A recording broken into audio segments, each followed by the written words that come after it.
नमस्कार प्रणाम रउआ सबके स्वागत बा एगो नए वीडियो में। आज के वीडियो में हमने ट्रेडिंग व्यू के पूरा ट्यूटोरियल सीखे वाला बाइंसन। ट्रेडिंग व्यू के बारे में ई टू जेड कंप्लीट हमने नॉलेज ले वाला बाइंसन। कैसे हमने कोनो स्टॉक के सिलेक्ट कर सकते हैं शो में, कैसे वहीं पे हमने कोनो इंडाइसेस के सिलेक्ट कर सकते हैं, कैसे ट्रेंड लाइन बना सकते हैं, सपोर्ट बना सकते हैं, रेजिस्टेंस बना सकते हैं, उमें टारगेट सेट कर सकता निसन, स्टॉप लॉस लगा सकता निसन, साथ में इमें अलर्ट लगा सकता निसन कि हाँ इस समय में मार्केट अप जाई तो हमनी के एगो अलर्ट मिल जाई ताकि हमनी के वो समय ओपन करके देख सकता निसन कि हाँ यहाँ से एंट्री बन सकता। सब कुछ ई वीडियो में डिस्कवर करे वाला बा। पूरा वीडियो ट्यूटोरियल होके वाला बा, वीडियो इंटरेस्टिंग होके वाला बा। देखिए अगर ट्रेडिंग व्यू रोवा सीख लेता नहीं तो कोनो ब्रोकर के ऐप पे भी चलाओ में आसानी हो जाए, काहे कि ट्रेडिंग व्यू के सारा ब्रोकर्स यूज कर लो अपना ऐप में। हम ई गारंटी के साथ कहता नहीं अगर ट्रेडिंग व्यू के ट्यूटोरियल ये आज पूरा का पूरा सीख लेता नहीं तो खुद से भी एनालिसिस कर सकता नहीं, खुद से ट्रेंड लाइन क्रिएट कर सकता नहीं, सपोर्ट बना सकता नहीं, रेजिस्टेंस बना सकता नहीं, सब कुछ खुद ब खुद कर सकता नहीं। तो वीडियो बहुत ही इंटरेस्टिंग होने वाला बा। चैनल पे नया बनी तो चैनल के सब्सक्राइब कर दें, साथ में वीडियो को लाइक कर दें। तो सबसे पहले हमने ये क्या करे पड़ी, गूगल पे जाए पड़ी। गूगल पे आ गए नहीं, गूगल पे अला के बाद हम यहाँ सर्च करें tradingview.com। हम ऑलरेडी पहले से ही सर्च के लिए बनी तो एक खाली ओपन कर ले के बाद फर्स्ट वाला जो ऑप्शन मिलता यहाँ पे क्लिक करें। यहाँ पे क्लिक करने के बाद हमारे के लेके चल जाए डायरेक्ट ट्रेडिंग व्यू की अपना चार्ट पे। तो हम बनी ट्रेडिंग व्यू के टर्मिनल पे, यहाँ हमारा सामने पूरा चार्ट ओपन हो गल बा। अब यहाँ पे जौन भी फंक्शन बा इस सब के हम डिस्कवर करे वाला बानी स्टेप बाय स्टेप। तो आई सबसे पहले जान लो जाओ हमारा सामने ई निफ्टी 50 बाटे। अब यहाँ पे का होला कि यहाँ पे कोनो भी इंडाइसेस के रख सकता नहीं, ओकर ओपन करम यहाँ पे तो ओकर चार्ट ओपन देख सकता नहीं। जैसे निफ्टी बैंक हो गल, स्टॉक्स हो गल, जैसे HDFC हो गल, रिलायंस हो गल, इन्फोसिस हो गल, TCS हो गल, टाटा मोटर्स हो गल, कोनो कंपनी के ये पर चार्ट देख सकता नहीं। ठीक बा, तो हम एक पे सर्च कर लेते हैं। सपोज करी कि हम बैंक निफ्टी के देखे चाहते हैं, बैंक निफ्टी ओके कहीं नहीं। अब हमारा सामने बात तो बैंक निफ्टी के आ गल बा। हम एक ड्राइंग के लिए पहले से हम एक डिलीट मार देता नहीं। ओके, तो हमारा सामने आ गल बैंक निफ्टी के चार्ट। अब बैंक निफ्टी सपोज करी हम यहाँ पे सर्च करता नहीं HDFC सर्च कैनी, HDFC के सर्च कैनी। अब HDFC के चार्ट आ गल तो एला हमने कि कोनो भी स्टॉक इंडाइसेस के ए पर सेलेक्ट करे के ऑप्शन मिलेला, जिससे हमने जावना भी स्टॉक के चार्ट देखे चाहते हैं इंसान या इंडाइसेस के, निफ्टी बैंक हो गल, निफ्टी हो गल, या फिन निफ्टी हो गल, सेंसेक्स हो गल, सबके चार्ट ए पर देख सकता है निशन। और इन कंपनी देख बिटकॉइंस हो गल, इथेरियम हो गल, बहुत सारा के ए पर चार्ट देख सकता है निशन। सेकेंड में हमने के एगो ऑप्शन बटे जौन की देखे के मिलता प्लस के आइकन बटे। प्लस के आइकन यहाँ पे का करल जाला कि कंपेयर कर जाला। सपोज करी HDFC बा, हम का कर सकते हैं रिलायंस के कंपेयर करके चाहते हैं। सेम स्केल पे क्लिक करें, यहाँ पे क्लिक करें तो हमने के सामने आ जाए सेम पैनल पे आ गल। अब यहाँ पे देखल जा तो अभी का कर सकता, अभी का होता कि रिलायंस के चार्ट बतौन डाउन साइड बाटे। तो ऐसे का होला कि हमने प्लस आइकन पे कोनो भी कंपनी के कोनो भी स्टॉक्स के कंपेयर कर सकते हैं, जैसे कि कौना स्टॉक्स में ग्रोथ के चलता। ठीक बा, तो ई कंपेयर्स के पार्ट हो गल। अब चलिए थर्ड में जौन हमने के ऑप्शन बाटे ई बाटे हमने के टाइम फ्रेम के। ई टाइम फ्रेम के यूज का होला, जैसे कि केहू सेकेंड में देख सकता, स्कैल्पिंग के लिए मिनट में देख सकता, जैसे 5 मिनट्स के लिए 15 मिनट्स के लिए केहू आवरली चार्ट पे देख सकता, आवरली के गूगल, या डेली बेसिस पे केहू देख सकता, जिसे जरा डेली करे कोई स्विंग ट्रेडिंग ला डेली देख सकता। अभी डेली सेलेक्ट बा। वीकली देख सकता कि एक हफ्ता में कहाँ पे मार्केट का करता। मंथली देख सकता आदमी 3 मंथ के, 6 मंथ के, 12 मंथ के। तो ये हो गल टाइम फ्रेम के यूजेस। केहू मिनट में देख सकता, केहू घंटा में देख सकता, केहू दिन में देख सकता, केहू वीकली देख सकता, केहू मंथली देख सकता। तो ई टाइम फ्रेम के अनुसार से सबके यूजेस अलग अलग बा। जैसे मिनट के होगा स्कैल्पिंग करेला होगल, आवरली होगल इंट्राडे करेला होगल, या डेली होगल तो उनकी एगो स्विंग के ट्रेडिंग करेला होगल, वीकली स्विंग के ट्रेडिंग करेला होगल। ई बा कैंडल्स। अब कैंडल्स की यूज का होला, कैंडल्स के मोस्ट ऑफ टाइम ज़्यादातर यूज होला कि इससे आसानी होकर चार्ट के रीड करे में। तो हमनी के सामने जौन बात तो 2 गो बा जौन मोस्ट ज़्यादा से ज़्यादा यूजेस होला, जैसे कि बार बा कोनो यूजेस नहीं के हमनी के यूजेस बा लेकिन अलग अलग के तरीका बा। लेकिन हमनी के ज़्यादा से ज़्यादा यूज होला कौन, कैंडल। कैंडल यूज होला। दूसरी का जौन यूज होला तो लाइन के यूज होला। अब लाइन के यूजेस का होला कि लाइन के यूजेस ये ला करल जाला कि ए पर आसानी रहेला। जैसे मान लेनी लाइन पे क्रिएट करनी, लाइन पे क्रिएट कर देनी तो एमे का करे के बाटे हमनी के हॉरिजॉन्टल लाइन्स क्रिएट के या सपोर्ट रेजिस्टेंस क्रिएट करे में आसानी होला। मान लेनी हम कि हॉरिजॉन्टल लाइन क्रिएट करते नहीं से रेजिस्टेंस बनल बा, फिर यहाँ पे रेजिस्टेंस बनल बा, फिर रेजिस्टेंस के सपोर्ट के फिर यहाँ रेजिस्टेंस के रेस्पेक्ट के लेवा, फिर यहाँ रेस्पेक्ट के लेवा, यहाँ रेस्पेक्ट के लेवा, लेकिन यहाँ ब्रेकआउट दे देले बा। ठीक बा, जेके वजह से हमनी के कहाँ पे देख सकते हैं इसे हॉरिजॉन्टल लाइन क्रिएट करके ई लाइन चार्ट में थोड़ा देखे में आसानी रहेला। ओके, अब एकरा के मान लेनी हम कर देता नहीं कैंडल्स में तो कैंडल्स में और ही देखे मज़ा आई थोड़ा। एक और ही हम हॉरिजॉन्टल लाइन क्रिएट कर दी सपोर्ट के, जिससे कि यहाँ पे मार्केट धड़ाधड़ गल बा। आप थोड़ा हम कैंडल्स में कर देनी। ओके, देखिए यहाँ पे मज़ा होता देखे में, यहाँ पे रेजिस्टेंस ले लेबा, यहाँ पे रेजिस्टेंस ले लेबा, यहाँ पे रेजिस्टेंस, यहाँ पे रेजिस्टेंस, यहाँ ब्रेकआउट भइल बा, यहाँ पे सपोर्ट बनल बा, यहाँ पे रेजिस्टेंस ब्रेकआउट दे लेबा, फिर रेजिस्टेंस ब्रेकआउट भइल बा, ओकरा बाद सपोर्ट बन गल बा, सपोर्ट बन गल बा। तो यही बा तो लाइन्स के यूज करल जाला ताकि हमनी के टाइम अच्छा मतलब सपोर्ट और रेजिस्टेंस के अच्छा आइडेंटिफाई करेला। तो अगल का ऑप्शन बटे ईवा इंडिकेटर। अब इंडिकेटर्स में यूज होला जैसे RSI लगावे के, मूविंग एवरेज लगावे के, MACD लगावल जाला। बहुत सारा इंडिकेटर्स बा जो उनकी इंडिकेटर्स में लगावल जाला। तो इंडिकेटर में सपोज करी कि हम यहाँ पे RSI लगावे के चाहते हैं तो इंडिकेटर में क्लिक कहीं, इंडिकेटर में क्लिक करके हम यहाँ सर्च करता नहीं RSI सर्च कहीं आगल हमारा सामने, हम RSI के ऐड कर लेनी। ओके, तो हमारा सामने RSI खुल गल। तो ई RSI के यूजेस हमनी के इंडिकेटर्स के यूज करल जाला। RSI या कुछ भी यहाँ पे लगावे के हुई तो सपोज करी कि हमरा EMA लगावे के बाद तो हम का करें, एम सर्च करें EMA सर्च करें मूविंग एवरेज एक्सपेंशियल। ओके, अब इमें ऐड हो गल। हम एक का कर सकता नहीं, हम एक एडिट करे के चाहता नहीं तो यहाँ एडिट भी कर सकता नहीं। जैसे सेटिंग पे जाए, सेटिंग में गला के बाद हम 9 मूविंग एवरेज बा तो हम एक चाहता नहीं 22 पीरियड के मूविंग एवरेज करे के। तो 22 पीरियड के हो गल, क्या कि अब 22 को कैंडल्स के बाद कौन मूवमेंट होता वो एक प्रिडिक्ट करी। नीचे में ई वॉल्यूम देखे के मिला था, ये सब इंडिकेटर्स के वजह से ही ऐड के लेवन। ठीक बा, अगल का जौन ऑप्शन बटे ई सेव करे के ऑप्शन बटे, जैसे ई वाला ऑप्शन बात ई सेव करे के ऑप्शन पर क्लिक करता नहीं कोनो इंडिकेटर्स या हम कुछ भी के लेवन तो हम यहाँ पे सर्च करके सेव करके चाहता नहीं तो XYZ कुछ भी नाम दे सकता नहीं, सेव कर देनी। अब सेव करम तो ई बाटे प्रीमियम वर्जन मांगता, जब तक एक प्रीमियम नहीं लेता आदमी तब तक एक सेव नहीं कर सकत। अब हमने के प्रीमियम नहीं से ले ले जेके वजह से के कैंसिल करे के हुई।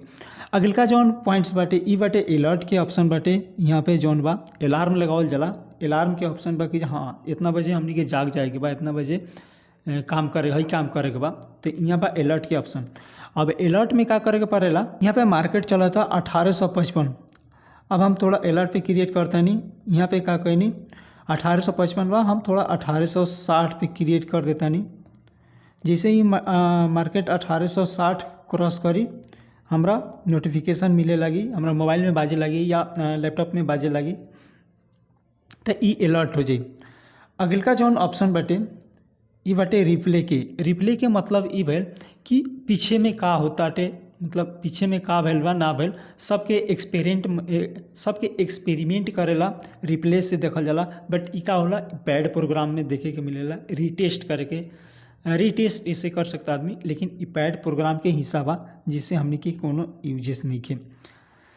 आगे जौन ऑप्शन बाटे ई बाटे अंडो करे वाला, फॉरवर्ड करे वाला, ई बैक कर सकता आदमी, एक ही आगे बढ़ा सकता आदमी। नेक्स्ट जौन बाटे ई बाटे हमनी के स्क्रीनर बा, जौन चाहे तो आदमी 2 गो 3 गो जितना स्क्रीनर लगावे के बा आदमी लगा सकता।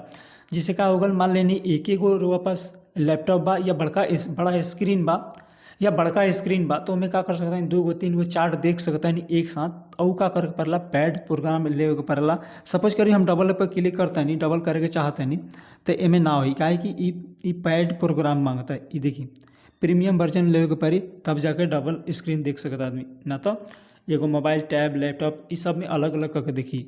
अब एला थोड़ा एडवांस होके पड़ला तो हमने कि एला पेमेंट करे के पड़ला। जैसे कि ऑप्शन ट्रेड करता तो ओकरा देखे के बाटे निफ्टी 50 देखे के बा, बैंक निफ्टी देखे के बा, सेंसेक्स देखे के बा, फिन निफ्टी देखे के बा, 4 गो ओकरा इंडाइसेस फॉलो करे के बा। अब चारों के स्क्रीन अलग अलग होके चाहिए तब जाकर फॉलो कर सकता। अगर एगो स्क्रीन बा तो ऊ चाहिए तो पैड प्रोग्राम ले सकता, एमे 4 गो मल्टीपल स्क्रीन करके देख सकता है। अगला जौन ऑप्शन बाटे ई बाटे सेटिंग के ऑप्शन बा। सेटिंग में का होला कि हमने के सेट करके पड़ला। सपोज करी कि हम चाहता नहीं बॉडी बाटे, बॉडी के रेड करके चाहता नहीं तो सारा बॉडी रेड हो जाए।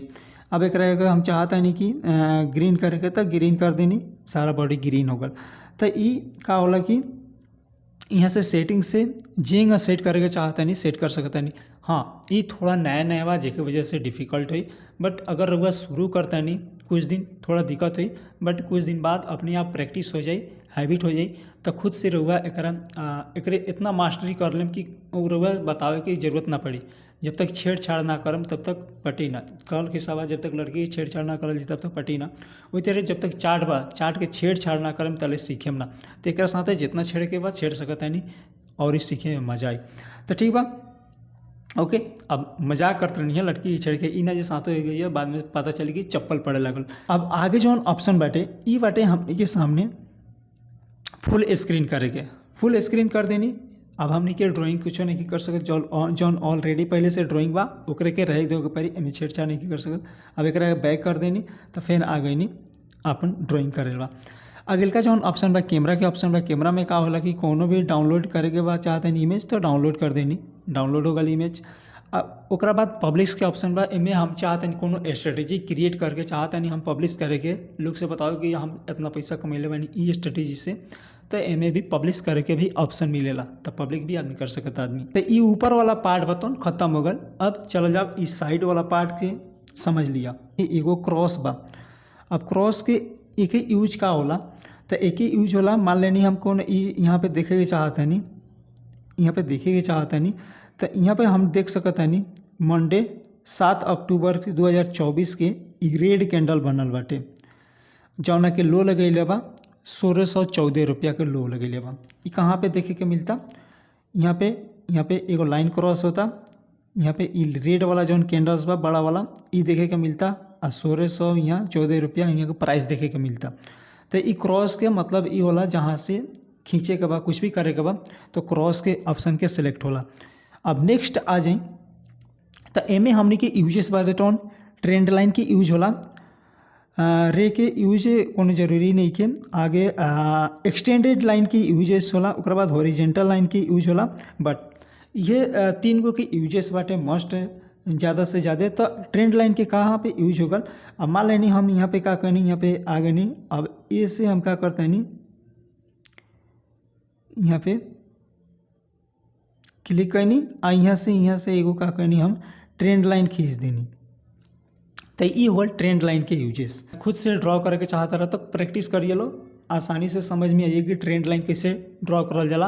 आगे स्टेप बाय स्टेप हम वीडियो ट्रेंड लाइन के लावे वाला बानी।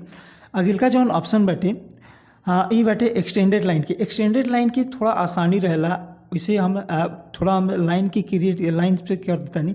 अब एक्सटेंडेड लाइन पे हम सेलेक्ट के लिए बनी तो हम का चाहते नहीं कीजिए, हम यहाँ से चाहते नहीं, हम यहाँ से चाहते नहीं एगो क्रिएट कर ली ट्रेंड लाइन। ओके, तो एक्सटेंडेड लाइन की हो गल। अब हम थोड़ा चार्ट पे कर देता नहीं, तो चार्ट पे आगे नहीं। अब एक्सटेंडेड लाइन बात ऑन अब एक्सटेंडेड लाइन जहाँ तक ट्रेंड लाइन गल बा एक्सटेंडेड लाइन ओके फॉलो करत गल बा कि जी कहाँ पे ट्रेंड लाइन बनल बा कहाँ पे नहीं के बनल। अब अमेजॉन बनत बाटे HDFC बैंक में नेक्स्ट ट्रेंड लाइन यहाँ पे बाटे, जौन की यहाँ पे ट्रेंड लाइन के क्रॉस करी तो हो सकता कि यहाँ से मार्केट रैली दे दी, बट ये ट्रेंड लाइन के बढ़िया से रेस्पेक्ट के लिए बा, यहाँ से मार्केट रिवर्स आ गल बा, रेड कैंडल बन गल बा। ठीक बा, तो यहाँ पे क्रिएट ओके हो गल। एक्सटेंडेड लाइन की यूजेस समझ में आ गल। अगिल का जौन बात ऑन हॉरिजेंटल लाइन पा, हॉरिजेंटल लाइन के बात ऑन एक ही सपोर्ट और रेजिस्टेंस बनावे में भी आसानी होला। ओकरा अलावा एक्सटेंडेड लाइन के भी यूजेस हो सकता, तो एक्सटेंडेड हॉरिजेंटल लाइन भी ओके होगा। ये बाटे फिबोनाची रिट्रेसमेंट। फिबोनाची के थोड़ा डिफिकल्ट होला, नेक्स्ट वीडियो में बताएं। फिबोनाची रिट्रेसमेंट में कुछ नंबर सेव करके पड़ला ताकि हमने के एकर कुछ स्ट्रेटेजी बनावे के पड़ला, तभी जाके फॉलो करके पड़ला फिबोनाची रिट्रेसमेंट। तो ई वीडियो में पॉसिबल नहीं किया, हमें करके डिलीट मारता नहीं। नेक्स्ट वीडियो में हम जरूर बताएं। ई वाला पार्ट बटे तो एमे पार्ट में कोनो जरूरत नहीं के, ई ऐसे ही दिले बा, हमने के लाइक नहीं के। अगला जौन पॉइंट्स बा एमे बाटे लॉन्ग पोजीशन। अब लॉन्ग पोजीशन के का होगल कि हमने एमे टारगेट सेट करल जाला। सपोज करी कि मार्केट अगर मान लेनी हम एक यहाँ से टारगेट सेट करके चाहते नहीं, तो यहाँ पे 1:1, 1:2 इतना का टारगेट सेट कर सकता आदमी। जैसे हम कर देनी 1:2 के सेव कर देनी। नीचे वाला पार्ट होगल तो हमने के स्टॉप लॉस होगल, ऊपर वाला पार्ट जौन होगल ई टारगेट होगल, हमने की ई वाला ग्रीन वाला पार्ट होगल टारगेट होगल। तो ई होगल। अगला पॉइंट्स बाटे शॉर्ट पोजीशन। शॉर्ट पोजीशन जौन मार्केट गिर रहा बा उमें हमने की क्रिएट करल जाला। जैसे हम का करनी यहाँ पे आ गई, यहाँ पे क्रिएट कर देनी, यहाँ पे क्रिएट कर देनी। अब नीचे वाला पार्ट बाटे तो हमने की टारगेट वाला रहला ई 1:1 हविए। जौन की रेड वाला पार्ट बाटे ई हमने के स्टॉप लॉस रहला। तो हम एक थोड़ा बड़ा करके चाहता आदमी तो बड़ा भी कर सकता है, जितना के टारगेट्स ले के चले के बाद इमें सेव कर सकता आदमी। नीचे वाला पार्ट जौन रेड वाला पार्ट बाटे इमें जाई तो मार्केट की हमने के स्टॉप लॉस खाई, स्टॉप लॉस बुक करे के हुई। ग्रीन वाला पार्ट हमने के टारगेट वाला पार्ट हुई। तो अगिलका जौन बाटे तो इमें एगो और चीज़ जा बा तो प्राइस रेंज बा कि मान लेनी हम देखे के चाहता नहीं कि यहाँ से यहाँ तक कितना के प्राइस मूव कैले बा। यहाँ से 252 पॉइंट्स के मूवमेंट बाटे और ओकरा बाद 17% के मूवमेंट बाटे। तो ई परसेंटेज या पॉइंट्स कितना पॉइंट्स के मूवमेंट बा ई पॉइंट्स निकालेला प्राइस रेंज के यूज बा। नेक्स्ट आ जाए, नेक्स्ट बाटे तो एमे यूज बा ब्रश के। तो कुछ लिखेला, जैसे कुछ लोग बा तो ब्रश से लिखेला जेके वजह से एमे यूज होला। यूज बा उ बाटे रेक्टेंगल के। यहाँ पे रेक्टेंगल बा, रेक्टेंगल के यूजेस ई ला होला कि सपोज करी रेक्टेंगल के हम यूज करके चाहता नहीं एगो बॉक्स बनावे के, कि हम चाहता नहीं कि मार्केट इतना के रेंज में घूमल बा तो हम बॉक्स बना देनी। अगर हम चाहते हैं कि हाँ ऐसे मार्केट जैसे निकला था, यहाँ पे जैसे मार्केट निकला था हमारे यहाँ पे बाइंग हो जाए, तो ई बॉक्स के बनावला रेक्टेंगल की यूज करल जाला। आगे जौन बात तो टेक्स्ट बाटे एकर कोनो यूज नहीं के। नेक्स्ट बा इमोजी बा। इमोजी कुछ एकर भी जरूरत नहीं के मूवमेंट बा। एला एकरा की यूज करल जाला। तो इमें पता चल जाला 333 पॉइंट्स के मूवमेंट, यानी कि 22 से 23% के मूवमेंट बा। 32 गो जौन बार्स बा, बार्स मतलब कैंडल्स बा, 32 गो कैंडल्स के यूजेस में बा। वॉल्यूम बा, अब वॉल्यूम बाटे यानी कि 754 मिलियन के वॉल्यूम बाटे, जौन की ठीक बहुत हाईएस्ट वॉल्यूम बनल बा। तो एला हमने के एके यूज रहेला। अगिलका जौन पॉइंट्स बाटे ई बाटे जूम इन आ जूम आउट के। जैसे जूम हम प्लस पे क्लिक करनी तो ई मार्केट थोड़ा हम चाहते नहीं तो जूम इन हो गल। अब एक हम माइनस पे क्लिक करें तो फिर अपने आप जहाँ रही तहाँ चले, ठीक बा। तो ई जूम इन आ जूम आउट करेला अगिलका ऑप्शन बाटे। नीचे जौन बा यहाँ पे डिलीट के ऑप्शन बा। यहाँ पे जितना भी ड्राइंग कैले रहे, सपोर्ट बनेले रहे, रेजिस्टेंस बनेले रहे, सब कुछ यहाँ पे डिलीट मारम, सारा कुछ डिलीट हो जाए। अब यहाँ पे एक और ही चीज़ देखे के मिलत है कि ई सब बात और ई डेली के हो गए, यहाँ पे 5 डे हो गए, 1 मंथ हो गए, 3 मंथ हो गए, 6 मंथ हो गए, ईयरली हो गए। तो यहाँ पे ऑल हो गए। ऑल टाइम देखे के चाहते हैं तो ऑल टाइम के देख सकता है नहीं। जैसे कि सपोज करें कि हम ऑल टाइम की क्रिएट कर देनी, तो ऑल टाइम की क्रिएट करें तो ऑटोमेटिक का वेल कि यहाँ पे मंथली टाइम फ्रेम सेट हो गल। अब हम चाहता नहीं थोड़ा एकरा के पिछला 5 साल के देखेंगे, 5 साल के देखेंगे चाहता नहीं तो ऑटोमेटिकली देखल जाए तो वीकली सेव हो गल। यहाँ पे वीकली टाइम फ्रेम पे देख सकता आदमी। तो यहाँ पे चार्ट के रीड करके थोड़ा आसान रहेला। यहाँ पे जितना दिन के देखे के चाहता नहीं देख सकता नहीं। अब यहाँ पे जौन एगो मैसेज के बॉक्स जौन लौकता है, मैसेज के बॉक्स जैसन लौकता है यहाँ पे। अब ये हविए वॉच लिस्ट इससे ज़रूरत पड़ला कि रुआ पता चलला कि एमे और रुआ वॉच लिस्ट में कितना स्टॉक रखले बनी। अगर चाही तो रुआ और स्टॉक ऐड करे के चाहता है तो यहाँ पे जौन प्लस के आइकन बा, प्लस पे क्लिक करी। यहाँ पे प्लस पे क्लिक करी। सपोज करी कि हम चाहता नहीं रिलायंस रखे के, रिलायंस पे सर्च कैनी, ओकरा बाद का कैनी यहाँ पे ऐड कर दी, यहाँ पे ऐड करी रिलायंस। ई हो गल हमने के वॉच लिस्ट में ऐड हो गया रिलायंस, ठीक बा। आगे जौन बा तौन ई अलर्ट वाला बा, जौन की अलर्ट लगैले रहनी है वो बाटे एक्टिव बा। HDFC बैंक में बा, निफ्टी में बाटे, रिलायंस में बाटे। तो इस सब में हम अलर्ट लगेले बानी, जिस वजह से अलर्ट में लागल बा। और बाकी नीचे कोनो यूजेस लाइक नहीं आइडिया देखे चाहता नहीं, कुछ भी आइडिया शेयर करके चाहता नहीं, वो सब देख सकता आदमी। तो ई वीडियो में हमने पूरा फुल ट्यूटोरियल सीख लेनी सर, ट्रेडिंग व्यू के यूज करे के पूरा तरीका जान गए नहीं सन। अगर रुआ नहीं अभी तक समझ में आओ तब वीडियो के 1-2 बार करके देखी, बारीकी से समझी, तब जाकर समझ में आई। आ खुद से चार्ट पे ड्राइंग करी तभी जाकर समझ में आई। जब तक चार्ट्स के साथ छेड़खानी ना करम तब तक चार्ट समझ में ना आई। तो वीडियो पसंद आई हुई तो लाइक करम, साथ में चैनल को सब्सक्राइब करम ताकि वीडियो आवेला मिस ना करम। हम मिले नहीं अगला वीडियो में, तब तक रुआ सबके तहे दिल से प्रणाम। जय हिंद।